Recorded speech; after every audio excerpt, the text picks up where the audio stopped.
शाहजहांपुर में एक ATM service company में काम करने वाले रवि शर्मा मध्यम वर्ग के सीधे साधे इंसान हैं। उनकी शादी को करीब 3 साल हो चुके हैं। उन्हें एक बेटा भी है।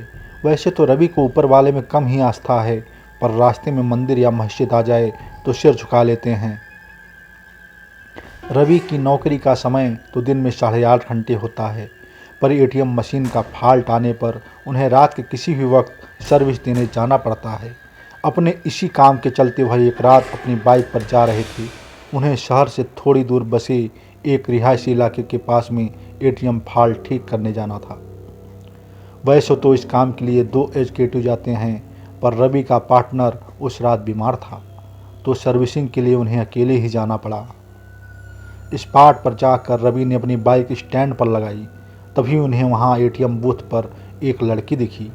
रवि ने सोचा कि उसे शायद पैसे निकालने होंगे और वह एटीएम मशीन के ठीक होने का इंतजार कर रही होगी। फॉल्ट ठीक करने के लिए जैसे ही रवि एटीएम बूथ के अंदर आए तो वह लड़की भी अंदर आने लगी। सिक्योरिटी गार्ड ने उन्हें बाहर रुकने के लिए कहा। जब रवि अपना काम कर रहा था तभी अचानक उसकी नज़र एटीएम बूथ के बाहर गई। वहां उसने जो देखा उसे देखकर उसके पसीने छूट गए। बाहर खड़ी लड़की एटीएम गार्ड की मुंडी अपने हाथ में लिए खड़ी थी और वह रवि की ओर घूर कर देख रही थी। यह सब देखकर रवि का दिल बेतहाशा तेजी से धड़कने लगा। उन्होंने वहां से नज़र हटा ली और सोचा कि यह उनका भ्रम होगा। वो ये सब सोच ही रहे थे कि तभी अचानक उनके सीनियर का फ़ोन बज उठा। यह फ़ोन वहाँ का फॉल्ट जल्दी ठीक करने के लिए था। कांपते कांपते रवि फिर से काम पर लग गए। थोड़ी ही देर में उन्होंने एटीएम मशीन ठीक कर लिया।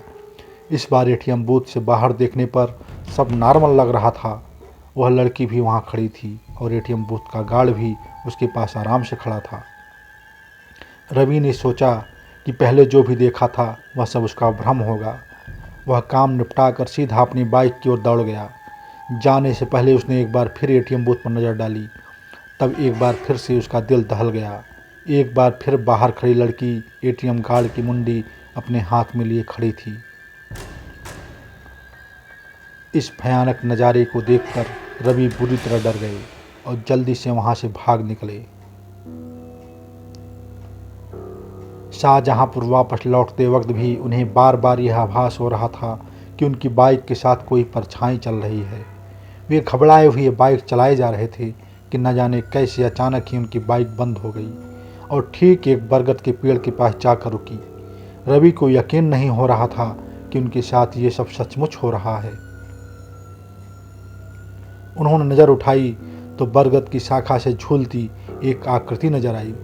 उसके हाथ में एक नरमुंड था और वो अजीब खड़खड़ाहट भरी आवाज में कुछ बोल रही थी।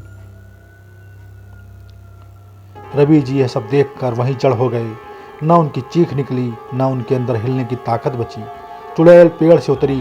उसके उल्टे पांव देखकर रवि जी के पसीने छूट गए। उन्होंने आंखें मूंद ली और भगवान को याद करने लगी।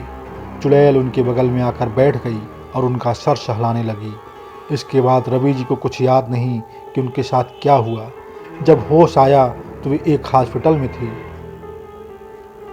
सुबह कुछ स्थानीय लोगों ने उन्हें बेहोश पड़ा देखकर हॉस्पिटल पहुंचा दिया था। इस घटना के महीनों बाद तक रवि बेसुध रहे और काफ़ी पूजा पाठ के बाद ही उनकी हालत फिर से सामान्य हो पाई। अब वे शाहजहांपुर छोड़ चुके हैं और एक सामान्य जीवन जी रहे हैं।